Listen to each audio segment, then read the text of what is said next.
ኢትዮ ቴሌኮም የጅቡቲ ቴሌኮምና የሱዳቴል ግሩፕ የሆራይዘን ድንበር ተሻጋሪ የፋይበር መስመር ዝርጋታን እውን ለማድረግ የሚያስችል የሶስትዮሽ ስምምነት በጅቡቲ ተፈራርሟል። የሶስትዮሽ ስምምነቱ የሀገራቱን የጋራ ዲጂታል የወደፊት ዕጣ ፈንታ ለመገንባት የሚያስችል ነው። የሆራይዘን የፋይበር ኢኒሺዬቲቭ ጠንካራና ከፍተኛ አቅም ያለው እንደዚሁም አፍሪካን በዲጂታል የሚያስተሳስር የኮኔክቲቪቲ ኮሪደር ለመፍጠር የተወሰደ ወሳኝ እርምጃም ተብሏል። በዚህ ጉዳይ ለተመልካቾች ተጨማሪ ማብራሪያዎች ለመጠየቅ እዚህ ስቱዲዮአችን የኢትዮ ቴሌኮም ዋና ስራ አስፈጻሚ ፍሬው ታምሩን እንግዳ አድርገን ጋብዘናል። እንኳን ደህና መጡ። እንኳን ደህና ቆየኝ ኃይሌ። እንዴት አመሻችሁ? ሰላም ነው? እግዚአብሔር ይመስገን በጣም ደህና ነኝ። መልካም። እንግዲህ ኢትዮ ቴሌኮም ከጅቡቲው ቴሌኮም ከሱዳቴል ግሩፕ ጋር የተፈራረሙ ስምምነትን ከቀናት በፊት ተመልክተናል።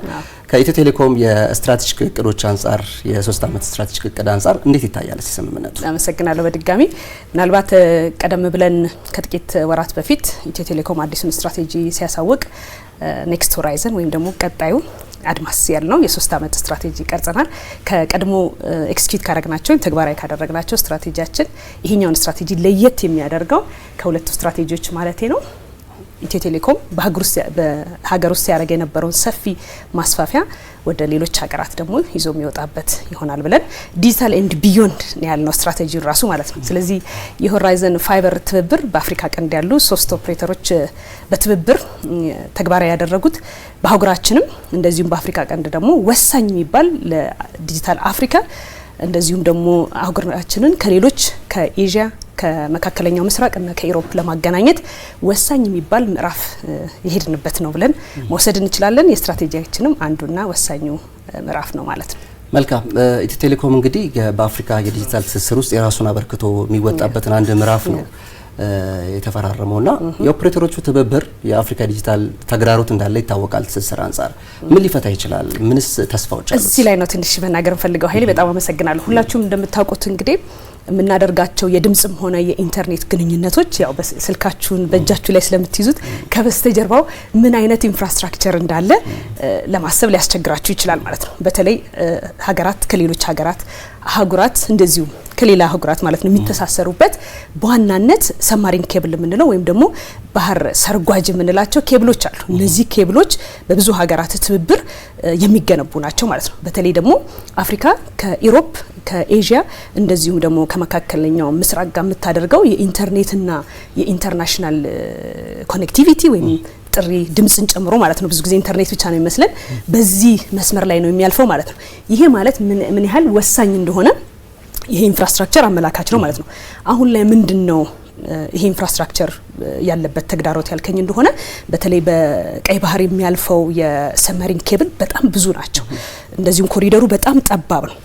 የዲጂታል ኢኮኖሚ ደግሞ በጣም እያደገ ነው። እንደዚሁም ደግሞ ክላውድ ኔቲቭ የምንላቸው በርካታ አፕሊኬሽኖች ደግሞ ከፍተኛ ባንድዊድዝ የሚፈልጉ ሎ ላተንሲ ማለት ስትጠቀሙ በጣም ባጠረ ጊዜ ምላሽ እንዲሰጣችሁ የምትፈልጉበት ፍጥነታቸው ማለት ነው። ለምሳሌ ዋትስአፕ ስትጠቀሙ ዋትስአፕ እዚህ አይደለም ሰርቨሩ አይደል፣ ሌላ ሀገር ደርሶ ነው የሚመለሰውና ትንሽ ይዘገይባችሁ ምን ሆኖ ነው ምናምን ትላላችሁ አይደል። ያ ለምሳሌ አሁን በሚገባን ቋንቋ ለብዙ ደንበኞቻችን ብዬ ነው ላተንሲ ይባላል ማለት ነው። ባጠረ ፍጥነት ብዙዎቹ አፕሊኬሽኖች ሎ ላተንሲ ይፈልጋሉ። ምን ማለት ነው? እነዚህ ሰማሪን ኬብሎች ናቸው እነዚህን ሁሉ የኢንተርኔት ትራንዛክሽኖቻችን ግንኙነቶቻችን የሚያሳልጡት ከአንድ ሀገር ወደ ሌላ ሀገር ወይም አህጉር ይዘው የሚሻገሩ ተሸክመው የሚያስተላልፉት ማለት ነው። ስለዚህ በኮሪደሩ ላይ የተለያዩ መስተጓጉሎች ሲገጥሙ እንደምታውቁት መርከቦች ያልፋሉ፣ ይቆረጣል። ስለዚህ መጠገን ይኖርበታል። በአሁኑ ሰዓት ላይ በርካታ ካሉን ኬብሎች መካከል የተቆረጡና ከ1 ዓመት በላይ ያሳለፉ ጥገና ያልተደረገላቸው የሰማሪን ኬብሎች ደግሞ ባህር ሰርጓጅ የምንላቸው ኬብሎች አሉን ማለት ነው።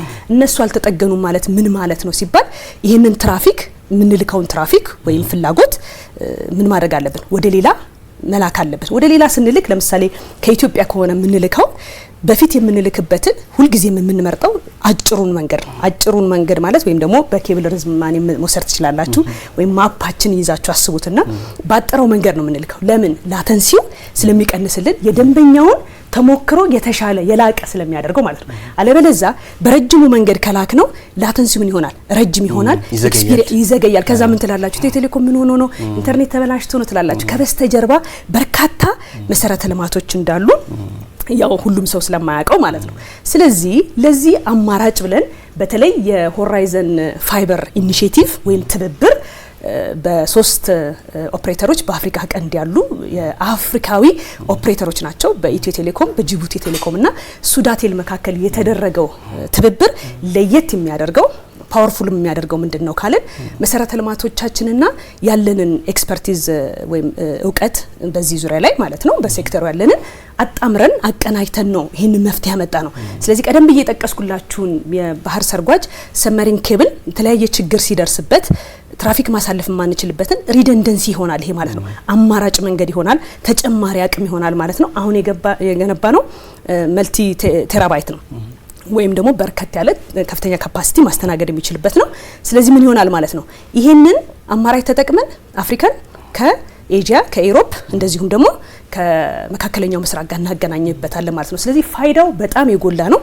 ለዲጂታል አፍሪካ ትራንስፎርሜሽን ለያዝነው አጀንዳና ስትራቴጂ ከፍተኛ የጎላ ሚና ያለው መሆኑን ለማስገንዘብ ነው በመጀመሪያ የምወደው ማለት ነው።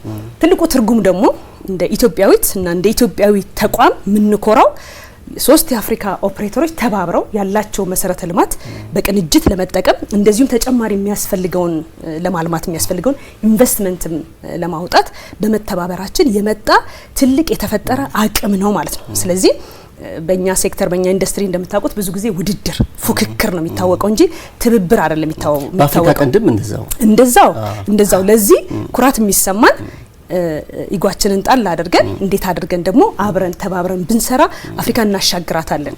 የአፍሪካን ዲጂታል ትራንስፎርሜሽን እንደምታውቁት በርካታ የብሮድባንድ በተለይ ለማስፋፋት ትልቅ ኢንፍራስትራክቸር ይጠይቃል። ከዚህ በስተጀርባ ደግሞ ለኢኮኖሚክ እድገት፣ ለኢኖቬሽን፣ ለዲጂታል ኢንክሉዥን አስተማማኝ የሆነ ኔትወርክ ያስፈልጋል ማለት ነው።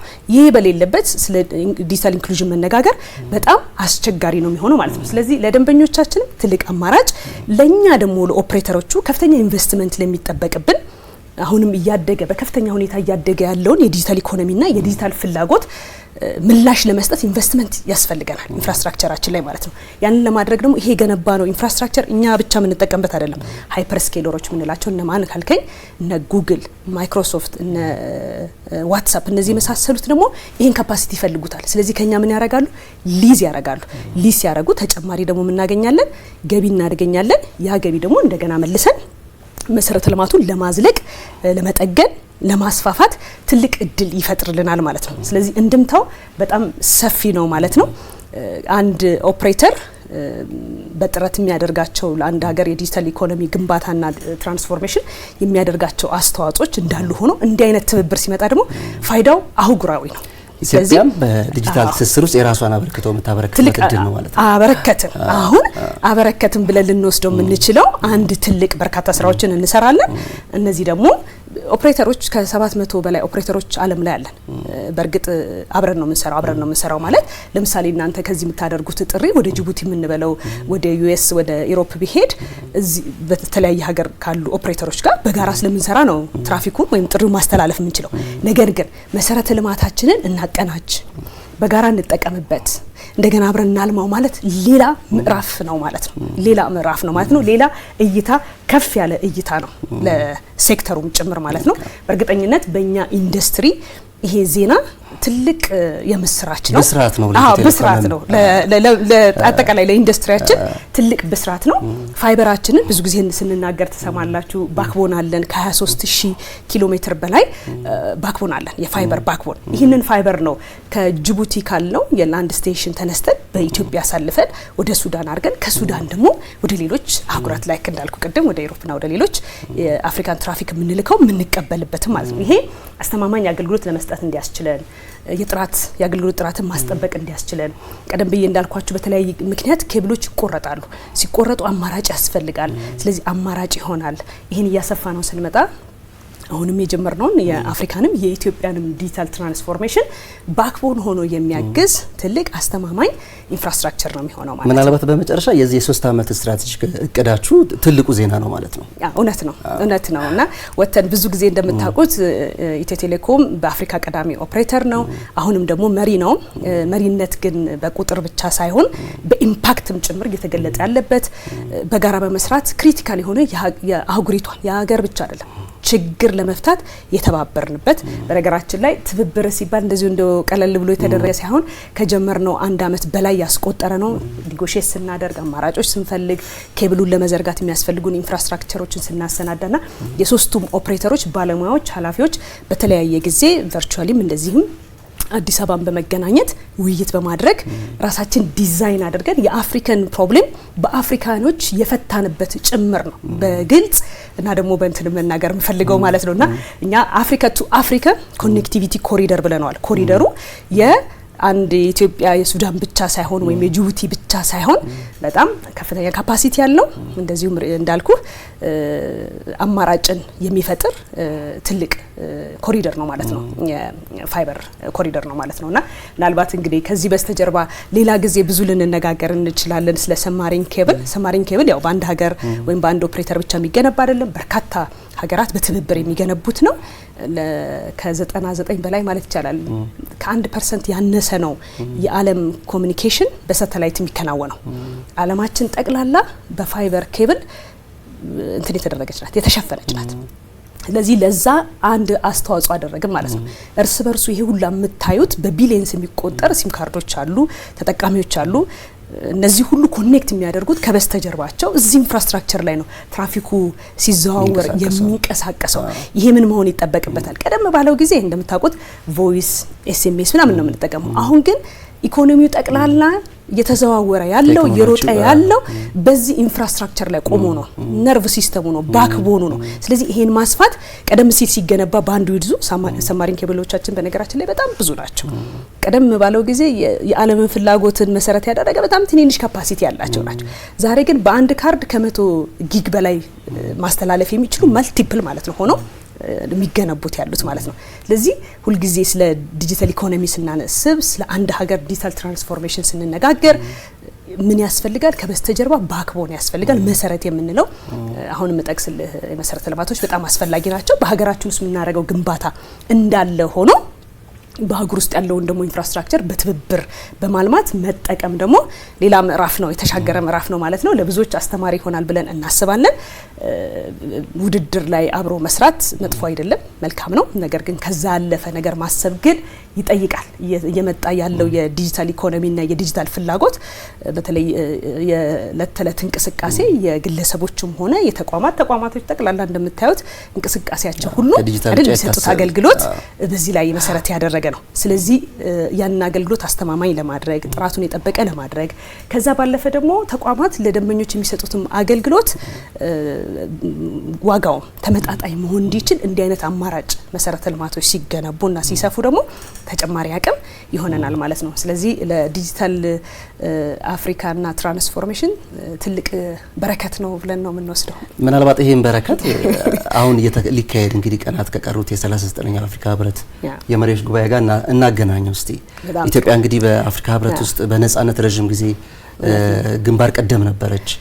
እንዳጋጣሚ በፋና ዘጠናችንም ከሰሞኑ ተከታታይ ዘገባዎችን እዚህ ጉዳይ ላይ ስንሰራ ነበረ። አሁን ደግሞ የኢኮኖሚ ለዋላይነት ላይ አሁን የምንለው የዲጂታል ትስስር ሌሎችም አብነት ሆናለች ኢትዮጵያና ከዚህ አንጻርስ እንደ ሀገርስ ፕራውድ የምናደርግበት ስኬት አይደለም ወይ? እውነት ነው። እውነቱን ለመናገር እኛ ብለን ለመናገር ሳይሆን ለብዙዎች አስተማሪ ሆነ። በተለይ የዲጂታል ኢትዮጵያ 25 በስኬት ተጠናቆ በርካታ ውጤቶችን አስመዝግበን አሁን ደግሞ 2030 ጀምረናል ማለት ነው። ትዋርድ ስታት ደግሞ እያደረግናቸው ያለው እየወሰድናቸው ያሉ ኢኒሺዬቲቮችና አክሽኖች ለሌሎች ሁሉ አስተማሪ ሆነ። እንደምታውቀው የዲጂታል አፍሪካ ትራንስፎርሜሽን አጀንዳም አለ እንደ ሀገር። ግን ምን ይፈልጋል? ምንድነው? ቁርጠኝነት ይፈልጋል። ለስትራቴጂው አክሽን የሚወስድለት እንደ ኢትዮ ቴሌኮም አይነት በቁርጠኝነት የሚሰሩ አይነት ኦፕሬተሮችና ሌሎችም ተዋናኞች ማለት ነው ባለድርሻ አካላት በእጅጉ ያስፈልጋሉ። በቀጣዩ ሳምንት እንግዲህ የምናስተናግደው የኢዩ ሰሚት አይደለ? አንዱ ትልቁ በዛ ውስጥ ካሉት የስትራቴጂዎች መካከል አንዱ በነገራችን ላይ አጀንዳ ነው ዲጂታል ራሱ አንደኛው ትልቁ አጀንዳ ነው። ስለዚህ በአጋጣሚ ሆኖ በዋዜማው ደግሞ እኛ የጀመርነውን ኢኒሺዬቲቭ መሬት አስነክተን መሆኑ ሌላ ትርጉም ይሰጠዋል። በተለይ በአፍሪካ ቀንድ ያለው ትብብር ትስስር በዚህ መልክ ከንግግር ያለፈ መሬት እየወረደ ወደ መፍትሄ ማለት ነው ችግሮቻችን ወደ ምንድነው በጋራ መፍትሄ ያመጣንላቸው መሆኑ ሌላ ትርጉም ይሰጠዋል ብዬ አስባለሁ። ከዚህ ቀደም የምናደርገው እንደምታውቀው አዲስ አበባ ላይ ሲከናወን የመሪዎች ጉባኤ ያለው አጠቃላይ ኮሙኒኬሽናችንን ለማሳለጥ ምንም አይነት እንቅፋት እንዳይገጥመው እንዳይቆራረጥ ለማድረግ ከጎረቤት ሀገራት ጋር እንተባበራለን። ይህን የምናደርግበት ምክንያት ቀደም ወዳልኩት ወደ ገለጽኩት ሀሳብ ስመጣ የምናደርጋቸው ልውውጦች የድምጽም ሆነ ኢንተርኔት ከኢትዮጵያ ወጥተው ከአፍሪካ ወጥተው ወደ ዓለም ሁሉ ይሄዳሉ። ሲሄዱ እንግዲህ እነዚህ ኢንተርናሽናል ጌትዌይ የምንላቸው ኢትዮጵያ በጣም ብዙ እንትን ያላት ሩት ነው ያላት የምትወጣበት ማለት ነው። ይህንን የሚያቀርበው ኢትዮ ቴሌኮም ነው። በጅቡቲ በኩል እንሄዳለን፣ በሱዳን በኩል እንሄዳለን፣ በሶማሌላንድ በኩል እንሄዳለን፣ የምንወጣባቸው በኬንያ በኩል ሁሉ እንወጣለን። ስለዚህ ለነዚህ ሁሉ አብረው ለሚሰሩ ኦፕሬተሮች የአፍሪካ ዩኒየን ሰሚት የመሪዎች ጉባኤ ሲቀርብ እንልክላቸዋለን። የጋራችን የሆነው የአህጉራችንና እንደዚሁም ደግሞ ዓለም አቀፍ ይዘት ያለው ሰሚታችን በተሳካ ሁኔታ እንዲከናወን በዛ ቀን አካባቢ ማለት ነው መዳረሻ አካባቢ ምንም አይነት የፋይበር ጥገና እንዳይደረግ ስራዎች ሲከናወኑ ምናልባት ማስፋፊያ የሚደረግ ከሆነ ይህንን ስለሚያስተጓጉልብን እንዳይደረግ ባለሙያዎችም 24/7 እንዲኖሩና ምናልባት ችግር ቢገጥም እንዳልኳችሁ ነው በእኛ ሀገር ብቻ ተወስኖ የሚቀር ስላልሆነ የምናደርገው ትራንዛክሽን ኮሙኒኬሽን ኢትዮጵያን ተሻግሮ የሚወጣ እንደመሆኑ በእነሱ በኩል እንደመውጣታችን ኢንተርናሽናል ጌትዌይ የምንለው ማለት ነው ለነሱም እንደዚህ ልክላቸው ሁሌ የተለመደ ባህላችን ነው ማለት ነው። አሁን ደግሞ ይሄ ተጨምሮበታል ማለት ነው። ስለዚህ እንደምታው ብዙ ነው ለማለት እንችላለን። እንደ ሴክተር እንደዚሁም ደግሞ በአህጉራችን ብቻ ሳይሆን በዓለም እየተከናወነ ያለው የዲጂታል ትራንስፎርሜሽንና ከዲጂታል ኢኮኖሚ ግንባታ አንጻር በብዙ መልኩ ዓለም ኦፕሬት የምታደርግበት መንገድ እየተቀየረ ያለበት ከረንሲም ጭምር ወደ ዲጂታል እየተቀየረ ያለበት ሁኔታ ነው ያለው። ለዚህ ሁሉ ባክቦኑ እንግዲህ ኔትወርክና በቴልኮ በኩል ያለው መሰረተ ልማትና ተያያዥ ጉዳዮች ናቸው ማለት ነው። ለዚህ ክላውድ የምንላቸው ኤአይ የምንለው ሁሉ ራን የሚያደርገው በቴልኮ መሰረተ ልማት ላይ ቆሞ ነው ማለት ነው ኦን የምናደርገው። ስለዚህ ለዛ ትልቅ ፋይዳ ያለው ጉዳይ ነው ማለት ነው። ከሰሞኑ በትልልቅ 3 የአፍሪካ ኦፕሬተሮች መካከል የተደረገው ስምምነትና ትብብር ማለት ነው። መልካም። የኢትዮ ቴሌኮም ዋና ስራ አስፈጻሚ ፍሬሕይወት ታምሩ እዚህ ስቱዲዮ ተገኝተው ለሰጡን ማብራሪያ በተመልካቾች ስም ከልብ ነው የማመሰግነው። እኔም ኃይሌ አመሰግናለሁ። መልካም ምሽት ይሁንላችሁ። እናመሰግናለን።